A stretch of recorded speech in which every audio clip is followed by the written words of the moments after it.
ইয়াজুজ ও মাজুজের সম্পর্কে। শুধুমাত্র ইনশাআল্লাহ না বলার কারণেই দীর্ঘ কয়েক হাজার বছর ধরে বাদশাহ জুলকারনাইনের সেই লোহার প্রাচীরের নিচে বন্দী হয়ে আছে কিয়ামতের অন্যতম নিদর্শন। হতে পারে আমাদের অজান্তেই ধীরে ধীরে মুক্তির প্রস্তুতি নিচ্ছে তারা।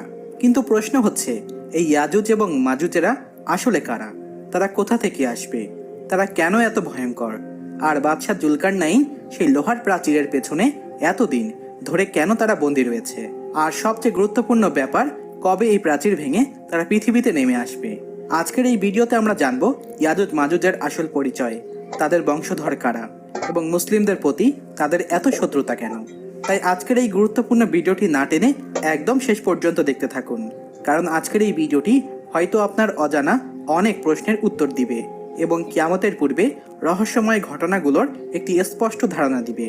তাহলে চলুন শুরু করা যাক। বন্ধুরা, প্রাচীন